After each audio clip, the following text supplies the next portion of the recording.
मैं उनसे कहूँगा शर्म करो, जो वादा किया था तो निभाओ, नहीं तो चुल्लू भर पानी में डूब मरो। का हाल देखिए, बाद में मुमरा पे तंज कीजिएगा, क्योंकि मुमरा पे तंज करने से पहले आप ये सोचिए कि हम भी समाजवादी के नगर सेवक थे कभी। आपने क्या किया हमारे लिए? कुछ भी नहीं। मैंने सुना इस शहर में किसी की दादागिरी चलती है, कोई समझता है कि प्रेस वाले हों या कोई ऐसा किसी और को साथ देगा तो उसको ठीक कर देंगे। तो मुझे लगता है कि आप सब लोग बहादुर लोग हो और समाजवादी पार्टी की इस प्रेस कॉन्फ्रेंस में आए हो। अस्सलाम वालेकुम, नमस्ते। देखिए कैसा है कि आप लोग बेहतर जानते हैं, आप लोग पत्रकार हैं, हमारा क्या खौफ है आप लोगों को। अवार्ड साहब ने कभी आप लोगों से दादागिरी से बात की है या कभी धमकाया आप लोगों को? आप तो हमेशा उनके फेवर में ही न्यूज़ लिखते हो। मैं पूछूं, आज यहाँ के एमएलए से मंत्री कैबिनेट मिनिस्टर बन गए और कहते हैं ना, खुदा जब हुस्न देता है नज़ाकत आ ही जाती है। कदम रुक रुक के रखो, कमर बल खाई जाती है।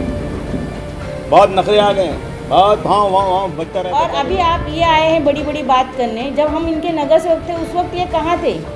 इन्होंने कभी भी हमारे ऊपर ध्यान नहीं दिया, न कभी हमें अच्छा काम करने की सीख दी। इवन वो बात हो गई कि बच्चे पैदा किए, रास्ते पे छोड़े और निकल के चले गए। जब बच्चे बड़े हो गए, कमाने लगे, तो ये आए यहाँ पे सोच के कि इनको अभी नगर सेवक मिलेगी। टोरेंट कंपनी आ गई। अरे भाई, मैं मानता हूँ कि गुजराती लोग सब व्यापारी होते हैं, वो राजा नहीं बन सकते। दिल्ली में गुजराती बैठा, लेकिन यहाँ तो गुजराती नहीं है ना। यहाँ तो राजा लोग बैठे हैं ना, जो सरकार लोगों की सेवा करने। टोरेंट कंपनी क्यों दे दी है यहाँ पर लाकर? सारे माइनॉरिटी इलाके में दे देते हो। भूल जाओ आसिम भाई, ये अब वो दौर नहीं रहा कि जब लोग हिंदू मुस्लिम की बात सुन के जो है जज्बाती हुआ करते थे। ये आपके जो जज्बाती बयान है ना, ये आपके घर पे ही रखिए। नमस्कार, आदाब दोस्तों, मुमरा एक्सप्रेस में आपका स्वागत है। इस तरह से भी 2 दिन पहले जो है अबू आसिम आजमी मुमरा में तशरीफ लाए और उन्होंने आते साथ जो है पहले दौरे में ही एनसीपी के ऊपर निशाना साधा। उनका कहना ये है कि एनसीपी पार्टी जो है उसके यहाँ रहते हुए ना तो कोई पत्रकार हमारे पास आ सकता है, और दूसरी चीज़ ये कि जो नशा चल रहा है वो एनसीपी पार्टी के नेतृत्व में चल रहा है। क्या कहेंगे इस पर? अस्सलाम वालेकुम, नमस्ते। देखिए कैसा है कि आप लोग बेहतर जानते हैं, आप लोग पत्रकार हैं, हमारा क्या खौफ है आप लोगों को। अवार्ड साहब ने कभी आप लोगों से दादागिरी से बात की है या कभी धमकाया आप लोगों को? आप तो हमेशा उनके फेवर में ही न्यूज़ लिखते हो। क्यों? अगर वो आपको धमकाते बोलते तो आप तो पत्रकार हो, न्यूज़ चैनल आपके हैं, आप चाहते तो उनके खिलाफ छापते, आप उनके खिलाफ बोलते। ये तो वो बात हो गई ना। ये तो कई साल पहले मैं खुद समाजवादी की नगर सेविका थी, मुझे तो कुछ इतना नॉलेज भी नहीं था। अल्हम्दुलिल्लाह अवार्ड साहब के साथ से आज मैं इतनी डेयरिंग से आज यहाँ पे बैठी हूँ। उनके सपोर्ट से आज बहुत से काम मैंने की हूँ, चाहे वो स्कूल का हो, स्टेडियम का हो, या और जो भी हमने जितने भी काम किए। हॉस्पिटल अभी जो बन रहा है हमारा, रीमॉडलिंग का है हमारा, बड़े बड़े जो प्रोजेक्ट है मैं उनके नाम ले रही हूँ। छोटे मोटे काम तो होते ही रहते हैं। लोग बोलते हैं लोग गटर नाले पे खड़े रह के फ़ोटो निकालते हैं। खैर बहरहाल जिसकी जैसी सोच है। तो मैं अबू आसिम आजमी से कहना चाहूँगी कि आप गवंडी का हाल देखिए, बाद में मुमरा पे तंज कीजिएगा, क्योंकि मुमरा पे तंज करने से पहले आप ये सोचिए कि हम भी समाजवादी के नगर सेवक थे कभी। आपने क्या किया हमारे लिए? कुछ भी नहीं। इन्होंने हमसे कहा कि हम शिवसेना को सपोर्ट नहीं कर रहे, हम अकेले रह रहे हैं, हम किसी को साथ नहीं दे रहे। लेकिन बाद में हमें पता चला कि एक तरीके का राजकारण था। इन्होंने इनडायरेक्टली शिवसेना को सपोर्ट किया था। 2007 के इलेक्शन की बात करी मैं। और अभी आप ये आए हैं बड़ी बड़ी बात करने। जब हम इनके नगर सेवक थे उस वक्त ये कहाँ थे?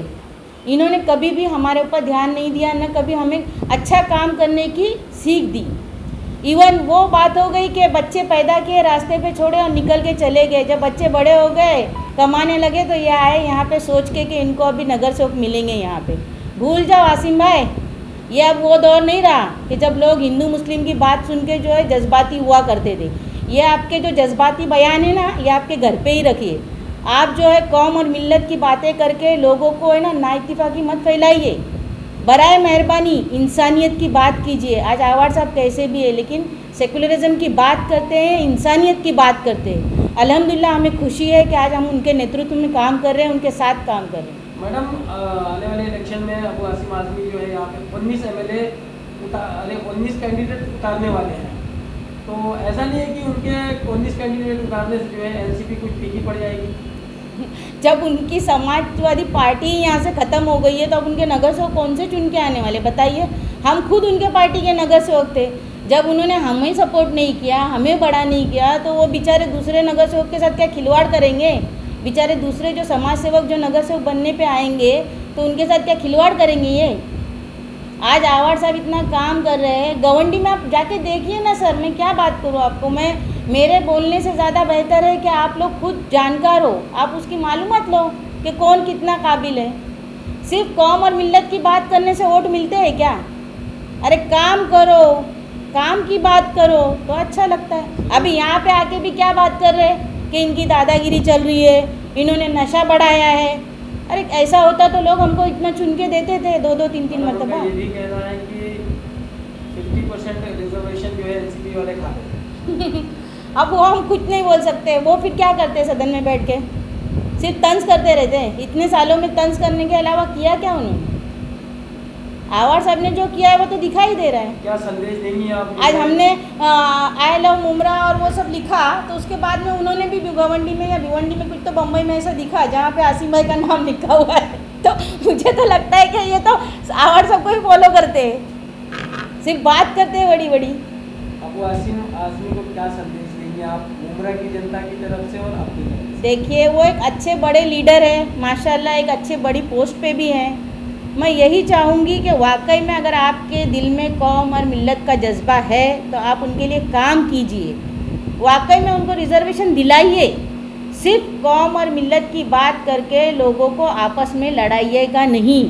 आवाड़ साहब जैसा आदमी अगर अच्छा काम कर रहा है तो आप उनको सराहिए, उनके कंधे से कंधे मिला के चलिए, क्या फ़र्क पड़ता है। और वैसे भी तो आप हमारे साथ में ही हो ना।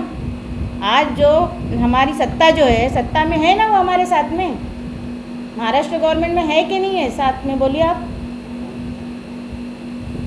जब तक के लिए सुरक्षित रहे, सतर्क रहे। जय हिंद, जय महाराष्ट्र। और कमेंट जरूर करें और शेयर करना ना भूलें। और हमसे जुड़े रहने के लिए नीचे बेल आइकन दबाना